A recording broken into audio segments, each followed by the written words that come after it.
Between me and my company, I've trained over 3,000 plus sales teams in the past 5 years and also built 6 8-figure sales teams internally for companies that I've owned. And one of the biggest mistakes I see closers and sales teams make time and time again is really closing, what happens at the very end of the call. So this video is going to really be a process of how to handle that last 10% of the call. And a lot of times this could be the 10% that will really give you 90% of your results. So let's dive in. I've said it in a previous presentation, going from a bad sales team to a good sales team is really about having the fundamentals and the basics down. So having a good offer, good lead quality, and also validating that yourself. So you close the leads yourself, you validated the marketing, you validated the offer to cold traffic, so on and so forth. It's also about nailing discovery. So having an accurate diagnosis of current desired situation and essentially what is the actual gap that the prospect has. And also I teach the 7 beliefs. There's other videos on this channel, but pain, doubt, cost, desire, money, support, trust. We really want to nail that out of the discovery. Then finally, the pitch.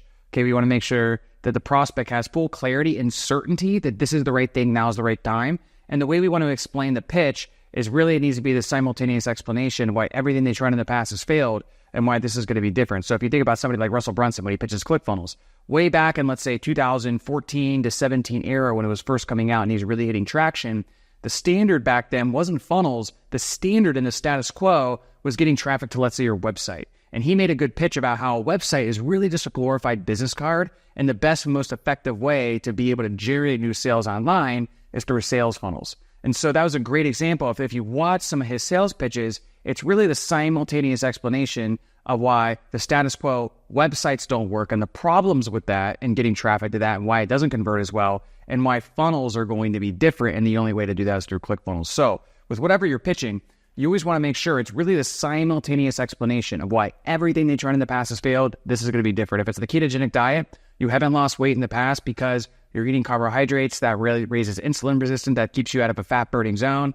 And when we get you in a state of ketosis, you're in a fat burning zone and then your insulin comes down and you can actually lose weight, right? That might not be scientifically correct, but that is how they pitch the ketogenic diet. So hopefully that makes sense. But that's not really the point of this presentation because those fundamentals, what I just went over, that's really like the fundamentals of getting to not a good sales team to just good, okay? Just okay. But going from good to great is really about closing more of the fringe deals. And so the way I like to explain the fringe deals concept is essentially there's 10 to 20% of deals in any pipeline, they're going to be laydowns. There's another 10 to 20% of deals that are unclosable, let's say, right? But the 60 to 80% that's in between that, those are deals that could close, but usually don't close, or if they do close, it's because the salesperson actually did their job, right? They needed a phenomenal sales effort to get those across the line. And really the key to unlocking more of those fringe deals is the closing ability and what happens at the end of the call. And most closers just have no process at the end of the call, which is what I want to get to next. This is the biggest mistake I see is closers who get to the end of the call. They have think about it this way. They have a process for discovery. They have a process for the pitch, right? They do the same thing almost every single time on the same call. But then when they get to the end, they have no process and they just break down. And then a lot of times because they have no process and they're sort of hoping that the person is going to close, what happens is when the person gives them a little bit of resistance, they get emotionally triggered, their bandwidth comes down, and then just completely fall apart. They overpromise, oversell, they give greasy payments, and they just get needy and they're just a mess. They don't hold strong at the end of the call. So the same way you have a process for discovery, let's say, you need a process essentially for the end of the call. And that's exactly what this video is going to be about. The other key mental thing is you have to instill the expectation and the anticipation in your sales team that they're always going to get objections, right? So instead of like the timeline of the call being essentially, okay, I'm going to pitch, I want to price drop, and then they're going to buy, and that is the end of the call, right? You need to almost extend the closer's expectation, anticipation of every single call, I'm going to price drop, get 1 or 2 objections, handle them, and then close 15 minutes later, and then stay in pocket and stay in the process. Because when they get their hopes up after spending 50 minutes with somebody, then they get that first sense of resistance after the price drop, that's when they get triggered, they fall apart. But if you could prepare for and really anticipate what those objections are, and you have a process for it, so you're still in process in the call, then you can stay centered, you can work through those things, and then get the close. And the funny thing is the more you really anticipate and prepare for and expect and almost want the objections from the prospect, the less you get them, right? So once you can nail that thing down mentally, it actually works out quite well. So with all that being said, let's get into this from some framework and scripting. So from a high level, and you can see this on the screen, there's the call framework. So we start the call off with the intro. That's rapport and frame the call, etc. Pretty basic. That's not going to be for this video. Then we have the discovery. All right. So that's where we ask questions, etc. Again, I have other trainings on that, not for this video. Then we have the transition. So the transition is exactly what it sounds like. The transition from information gathering and asking questions to actually pitching the services. Okay. So the big thing and why we have a whole phase for transition is some closers, they'll essentially, be asking questions. Now, all of a sudden, like the prospect's in the pitch. We need to kind of make a clear division for that to where we can let them know the fact finding is over, that we can help, maybe share a case study or two, give them some high level insight, and then get them to ask us to pitch them. So again, I have other trainings on that on the channel. Then we get into the pitch, which again, I think as I'm recording this, that was my last video on the channel. So how to pitch properly. And then we get into what this video is going to cover, which is essentially the committing phase and the objections phase. Each have 3 parts. Committing phase has questions, small temp, what's next. We'll cover what that means in a second. Objections has 3 phases, which is the price drop, pacing the first objection, and then isolate or handle with logistics. Okay. So let's cover from, again, if you look at my screen, we're covering from the top of the committing phase. So just imagine that we pitched. All right. So we've pitched. And essentially, we've given the 3 to 4 main aspects of our program. Like if you watched the video before, you know that I teach come up with 3, 4 pillars. So we've explained those pillars of what we do and the deliverables, etc. So we're kind of finished. All right. So we finish off by giving a quick recap. So basically that's it. There's pillar 1, pillar 2, pillar 3, pillar 4. And then here's how the delivery works. Now, in terms of what we just covered, what questions do you have about those 4 things specifically? Okay. So what's key is you have to say this in a way where it's what questions, 4 things specifically. You have to kind of direct the questions, because if you just say, what questions do you have? They're going to ask about the price. Okay. Which is not necessarily bad, but we want to know, again, what questions they have about what we just went over, because essentially what we want to do before we get into the price, and you'll see kind of how this works in a second. This is the whole committing phase objective, is we want to get them 100% certain that this is the right thing and now is the right time and bought into the process, right? Money and everything aside, do they want to do the plan? Do they get the plan? Are they invested in the plan? That's what we have to build first. Everything else can come later, okay? So now, when we say what questions do you have about these 4 things specifically, they're gonna ask a question, all right? So any type of question they ask, here's how you handle it. You need to clarify the question before answering it, answer it briefly, end with, great question, what else? What are the questions, okay? So I'll give you an example. Let's say they say, do you guys do group coaching? You say, well, there's elements of what we do where we bring clients all together, but just so I can answer the question effectively, is there a specific thing you're looking for, a specific reason why you're asking that question? And then what they might say is, and you might not have thought this, they might say is, well, I hate group coaching. I don't want to be a part of a group coaching program. I've done a ton of that. The last one I did, there were 2 calls a week. There was 100 people on each call, so I never got my question answered. It was just a mess. So now you see how you thought it was an innocent question. Do you do group coaching? Right? And if your program, let's say, is a service and it's one-on-one, but there's group coaching in it too, is just like a bonus, you might have said yes, but then they just categorize it, oh, it's a, course group coaching, I'm out. Right? So then now, they would have given you all this resistance, and now they're out, and you kind of got to get them back in. By clarifying the question before you answer it, what happens is essentially you know what the actual question, the question behind the question, and you see if there's any hidden objections of why they're asking. Okay. And what's nice is also when you clarify the question before answering it, it sets you up to answer it briefly in 1 word or even 1 to 2 sentences. Okay. So in this case, they give that whole spiel about how they hate group coaching. And I'm like, oh, no. The majority of what we do is one-on-one. And also, we're doing it for you because it's a service. Now, in a few key areas, specialties, we do have some group calls, but there's never more than 10 people on the call. So you're in and out within 20 minutes. But great question. What else? What are the questions? So see how I has a brief response to what a lot of closers will do is they don't even clarify it. The person asks, and then they get into a huge, long spiel. It's 2 minutes long about stuff, and it doesn't even answer the question, or it just brings up more objections, and it's just a mess, okay? And then the prospect gets confused or overwhelmed or information overload, they don't buy, okay? So answer briefly. Now, the last part, what else? What are the questions? It's taught a lot in sales that you answer the question and shut up and then just wait for them to ask the next question and then pull from you what they need. The issue with that is the person asking the questions is in control of the call. So this little phrase actually keeps you in control. What else? What are the questions? What else? What are the questions? I just keep repeating that. Great question. What else? What else? What are the questions? And eventually when they're like, no questions, then I can move on to the next phase. If, they start asking you questions and pulling, a lot of times it kind of veers off. I'm not a huge fan of Jordan Belfort's sales training, but there is some good aspects to it. He has the straight line. It's a good analogy. If they start asking the questions, it kind of veers it off. Now, you do need to get them to ask questions so they understand what's going on while you keep in control. That little phrase, what else, what are the questions, it kind of keeps you in control, all right? And you'll see how that is a nice transition into what we're going to do later. Now, let me just give you one more example. So for us, we place setters within companies and salespeople and, sales managers, but a lot of people reach out for setters.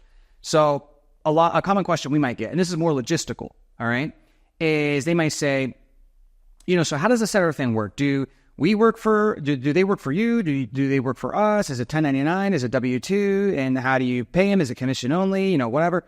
And they'll kind of like soup together a bunch of stuff and you don't really know what they asked, right? And it's like, okay, I can understand you're confused when it comes to setters, but I don't really know the question you asked. So you want to clarify the question before you answer it. So what you would say to that blurb of a soup of question is, gotcha. So if I'm understanding you correctly, you're wondering, number one, who do the setters work for, me or you? How do you actually contract them, 1099 or W-2? And then how do you pay them? Is that accurate? Yes. Okay, great. So they work for you. 1099 is what we recommend, but you can do whatever you want. I recommend 1099. And then here's the comp structure XYZ we recommend, because it can be different for each client that we're talking to a lot of times. So you see how that was a clean response. What a lot of people would do in that instance is, oh yeah, and then like they don't even know what the question was, and then they just start blurbing and saying and just going on this long spiel about God knows what. Okay? So again, they ask the questions, what else for the question, what else for the question, etc.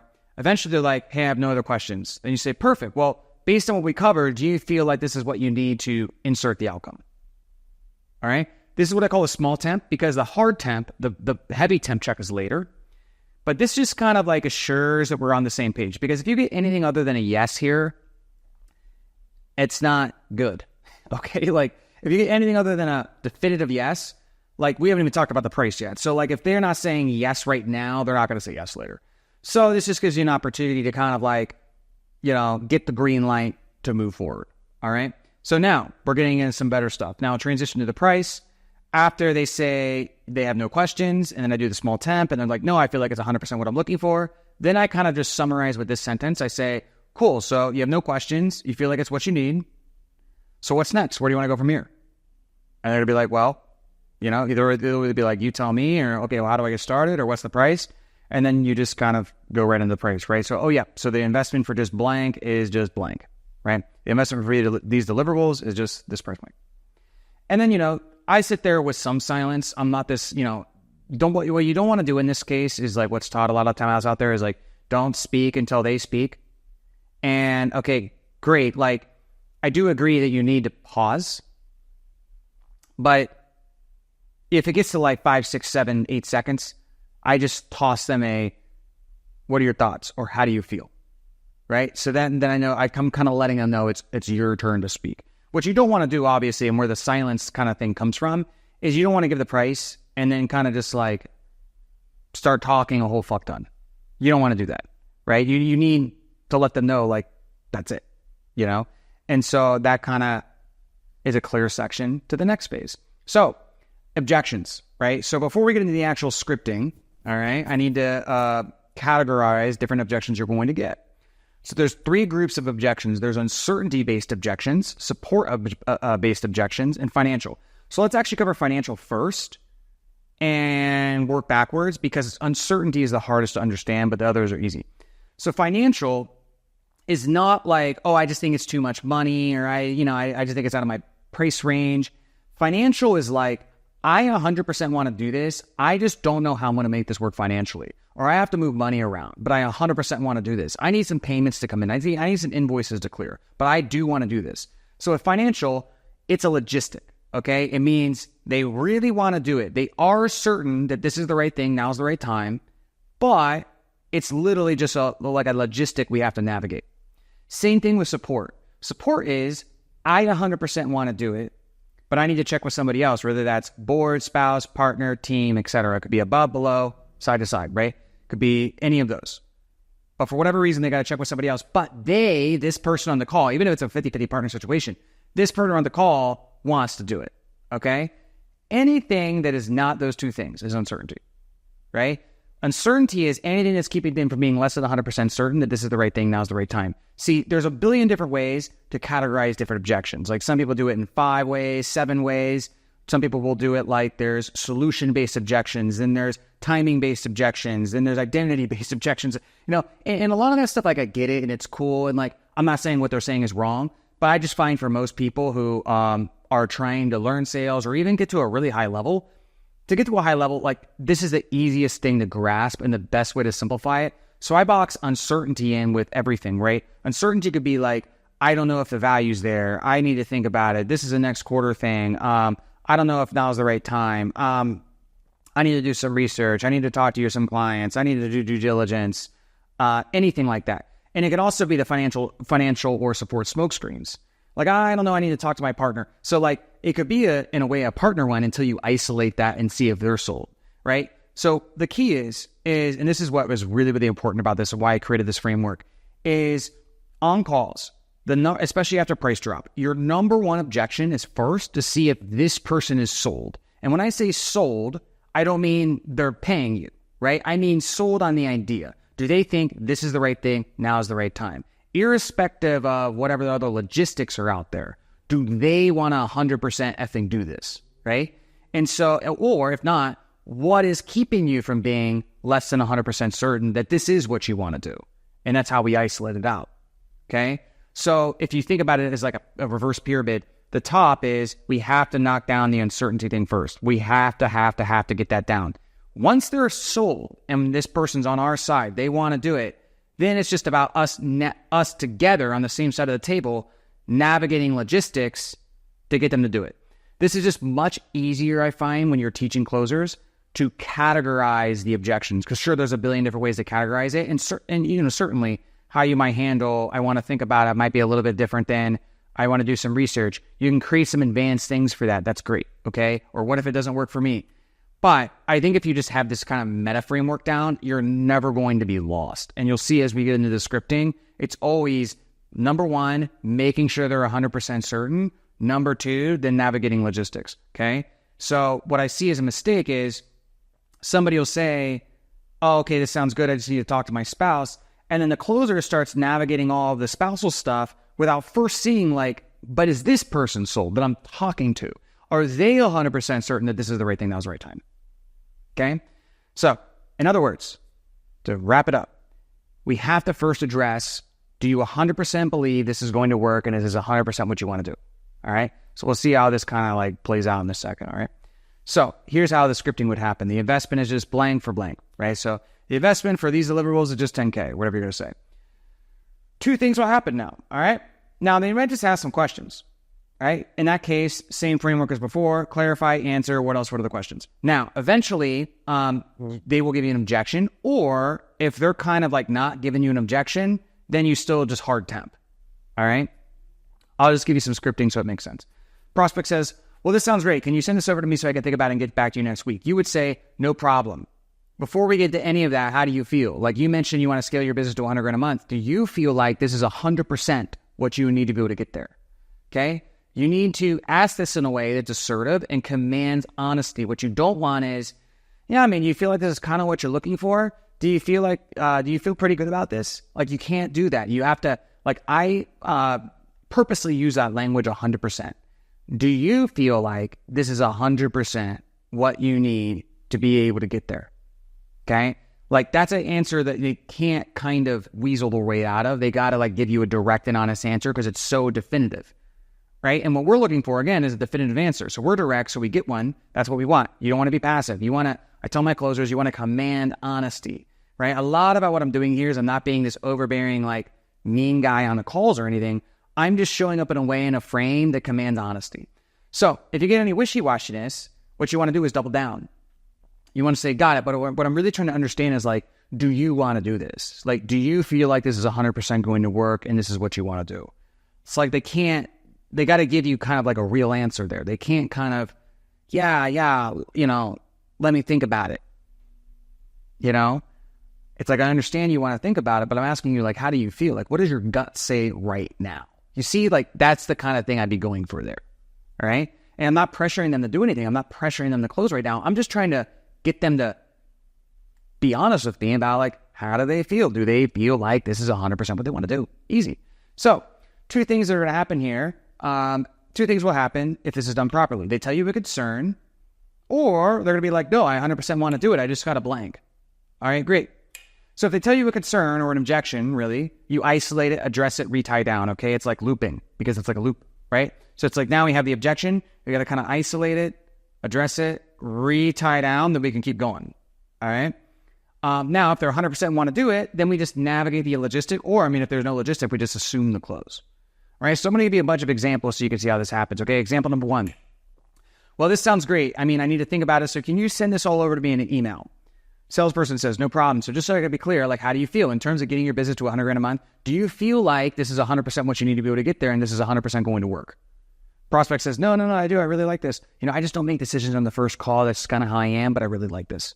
Then you say, well, no issue at all. Like, I'm totally good with you sleeping on it. So just to clarify, if we schedule a time tomorrow and you wake up tomorrow feeling the same exact way you feel right now, then we're 100% processing the payment moving forward. Okay? See how that now I'm isolated it and I'm getting the tie down and I know how they feel. Like, I know if they're sold or not. That's what I'm going for. Because really, this is why I call this like the 10% that drives 90% of the results. If I can get this person over the moon excited and sold that they need this, almost everything else kind of works itself out. Like, if they got to go convince a spouse, it's easier for them to do it from that mindset. Same thing with a partner. If they got to go move money around or get creative with finances, it's obviously better if they're like over the moon 110% sold. If they're 90% there, once they start moving money around or trying to get creative, doubt creeps in, and then they have desire fatigue, they don't do it. So we have to get them sold, not sold like paying you, sold on the product, right? You want them on the same side of the table as you. So in this example, one quick thing I want to say is, you'll notice in both phrases, I start with no problem, or in the second one I say, no issue at all, I'm totally good with that. I always start by agreeing/diffusing, and then I clarify. And you watch how I clarify, I say, so if we schedule a time tomorrow, and you wake up tomorrow feeling the same exact way you feel right now. So on the sleep on an objection, what I do is I presuppose we're already to talk tomorrow by asking this question. So you notice I kind of seeded that we're going to talk tomorrow without even asking if we're going to talk tomorrow. I just assumed we're talking tomorrow because I took them at their word. They said they want to sleep on it. That means one day. So I'm starting from tomorrow. Like, I seeded tomorrow. And that's key because essentially what a lot of rookies do is they'll be like, well, when do you want to follow up? When do you think you'll be able to make a decision? They're like, well, this time next week. And obviously, like, we know if we're going to talk this time next week, it's probably done. Unless this is like more of a complex B2B sale where things take longer. If this is like B2C, if it's a week, they're gone. So then, like, we're starting off, if today's Monday, and we're talking next Monday, we're starting off from 7 days from now, trying to bump the timeline forward. I want to anchor it for tomorrow. That way, if they can't do tomorrow, it'll default to the next day. Does that make sense? It's kind of a nuanced thing that you want to do there. And then you'll see I also end with definitive language. Then we're 100% processing the payment moving forward. That's very strong. And I'm not saying like, well, if we talk tomorrow, we better be doing this, or like, don't F me over. It's not that type of vibe. It's more of a clarifying, definitive, honest vibe, right? So in this scenario scripting case, either they say, he said yes, right? Or she said yes. So we scheduled a follow-up, which is totally cool. Or like, if you feel like you can kind of like oomph them, if you feel like you can kind of like edge them and they're right there, they're just a little bit scared to pull the trigger. Sometimes I'll just give them a 24 or 48 hour or 72 hour refund clause. I'll just be like, hey, so look, I don't think the best thing for you right now is to not commit to this because, as you told me earlier, like, you're fed up with your situation. You want to change X, Y, and Z. You've been waiting 3 years to do this. And like, finally, this is the time for you to do it. So metaphorically, I think the best thing for you is to draw the line in the sand, step across it, and commit to these things that you want in your life. Okay? But I want to honor the fact that, you're a little bit weary about it right now. So what I'd be willing to do for you is come in, and then within the next 72 hours, like, if you, for whatever reason, in the pit of your stomach, feel like you made the worst decision in your life, we'll just refund you, no problem. But that way you can make an informed decision and you can really feel it out from the inside opposed to speculating from the outside. So if I was willing to do that for you, are you willing to move forward right now? Okay. So I just kind of riffed that off the top of my head, but something like that. Now, if they're a sensitive type of person, like you should know, just use your best judgment. If they're a sensitive type of person, don't do that. They're going to be like, that's salesy. But certain people, they're like right there, and you know they won't. You know that won't knock them out of pocket. Then do that. Okay. Example number 2, same thing. Well, this sounds great. I need to think about it. So you can send me. Can you send this over to me in an email? Salesperson says, no problem. So just so I can be clear, how do you feel? The same thing. How do you feel in terms of getting your business to 100 grand a month? Do you feel this is 100% what you need to get there? This is 100% going to work. Prospect says, so different answer here. No, definitely I want to do this. For me, it's just a matter of how I'm going to come up with the money. Okay, salesperson says, got it, no problem. So money aside, you're 100% in, right? So you see definitive language, isolate definitive language. Prospect says yes. You say, so look, no problem. Most of our clients do it up front, but for certain clients, depending on their situation, we break it up. So are you open to having an honest conversation financially, getting everything on the table, so we can see if there's a way to make this work now, or at the very least, we can create a game plan together to work towards this in the future. Would that sound good?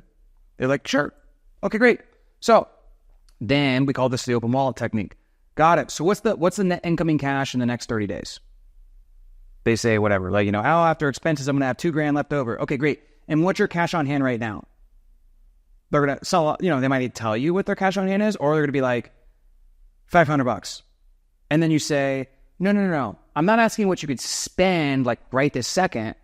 I'm asking like, what do you actually have access to? Because I don't even know if you can do this right now. And I'm not saying like, whatever you have access to is on the table. I'm just trying to get an idea of the lay of the land so I can figure out if there's a way to do this now, or at the very least, I can create a game plan for you. So like start with checking for me. Okay? You have to say it like that. If it's not weird for you, it's not weird for them.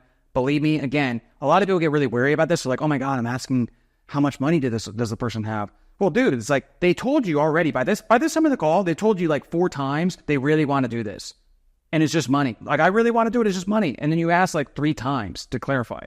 So like, you're just helping them do it. It's not weird. If it's weird for you, it's weird for them. If it's not weird for you, it's definitely not weird for them. Even with the most sensitive, like woo-woo markets, I have taught this to clients many, many times. I one particular client, when I was really in the beginning of my coaching career, she was like doing like 30K a month. And this one thing got her to 100 grand a month. And she was teaching like very sensitive women, female, like she was like, if I say this, they're going to freaking freak out. No freak outs. It worked fine. Okay. So anyways, then I asked about credit. And then after I get everything out, lay on the land, I'm like, know all the resources. Then I say, and you really want to do this, right? Because I did like, here, like with the cash on hand and the net income and the credit, I'm kind of pushing, right? So here I want them to kind of come back in a little bit, metaphorically. And so I kind of create some space and I'm like, and you really want to do this, right? And they're like, yeah, I really want to do it. Okay, because look, I don't think the best thing for you is to do this all up front if it's going to zero you out. I also don't think the best thing for you is to do nothing. So if I was willing to let you come in for, let's say, 50% down, that way, in the next 30 days, you can get result 1, result 2, result 3. And then when the second payment comes around 30 days later, you have a ton of momentum. It's almost like an afterthought. If I was willing to split it up like that for you, would you move forward right now? Okay, so let me break down what I just did here. So obviously, in this example, it's financial logistics. So they really want to do it. It's just like, how do we navigate money? Okay, so we get everything out on the table. When everything's out on the table, it's very easy for you to figure out a plan that they can do right now if it's even possible. So you come up with, let's say, instead of doing the pay in full, they got to do a 2-pay or a 3-pay. That's the most that they can do based on the resources that you're seeing. Okay. So what we do is we lean out, and you really want to do this right. Okay, perfect. I don't think the best thing for you to do is to X. I also don't think it's Y. And then basically we do a trade. So if I was willing to, and then I lower the terms or I improve the terms for them, would you move forward right now? This is exchange. So what I'm doing is I'm basically exchanging better terms. That's what they get. What I get is a decision now. Does that make sense? This is very, very key. Do not, for the love of God, do not say, well, what about a 2-pay? What if I just do this? How about we just do this? What about a 3-pay? We'll just break it up into 3. They're like, oh, okay, thanks. And then you're in this awkward position. So it's like you need to kind of hold back and be like, if I was willing to do that for you, can you move forward right now? Because you are doing them a favor, right? You are improving their terms.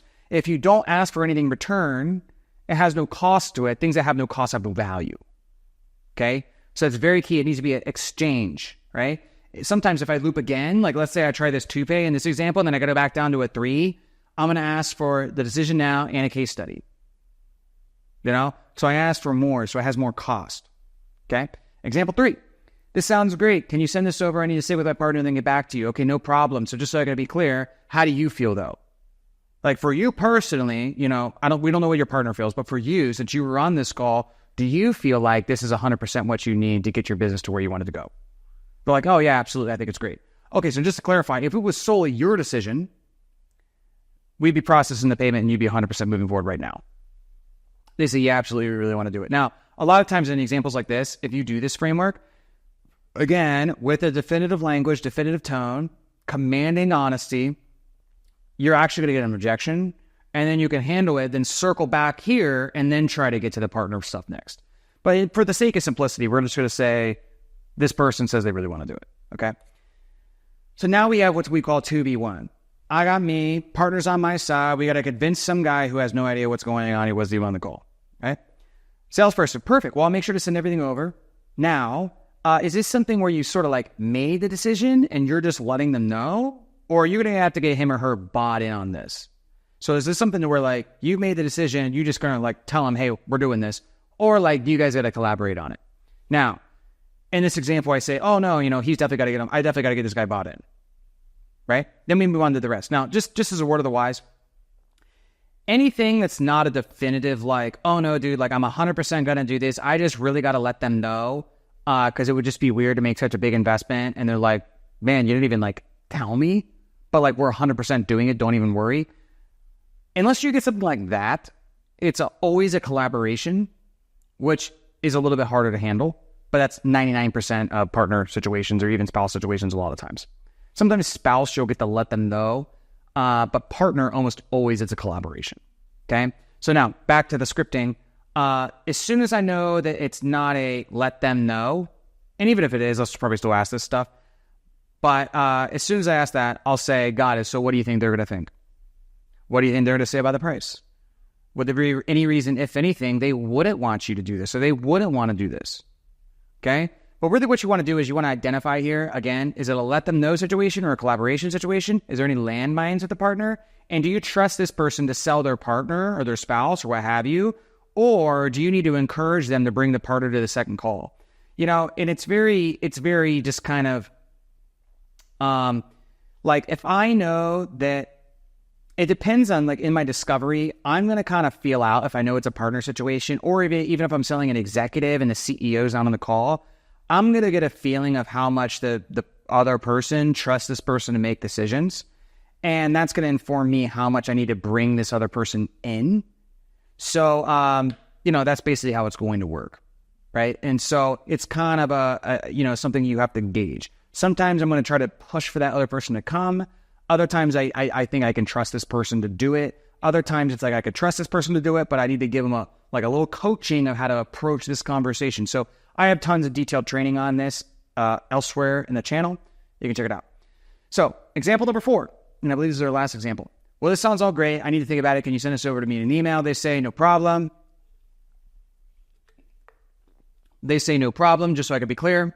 How do you feel in terms of getting your business to this goal? Do you feel like this is 100% what you need to be able to get there? This is 100% going to work, right? I'm like lackadaisically saying this now because I've said it 9 times. But you're saying this basically every time. I'm like hammering this one example. They say, so this is a little different. Okay, listen.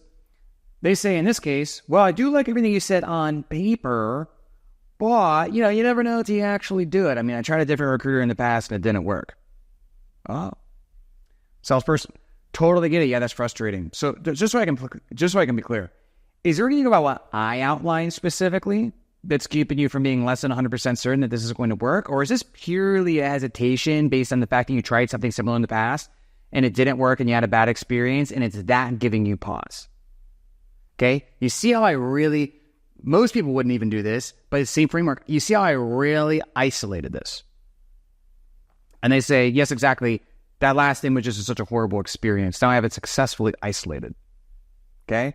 Then I can just double tie down. Okay, but outside of that, you'd be 100% in. In other words, if it wasn't for that, you would 100% do this. See how like it's like, I'm really going to get them to like get clear with me here, okay? This is the whole point of the presentation. So they say yes in this example, all right? So again, I have another whole training about stuff like that. So basically the situation, this is the type of objection this is. It's an uncertainty objection, but under the category of uncertainty, we would call this a solution-based objection or a trust-based objection.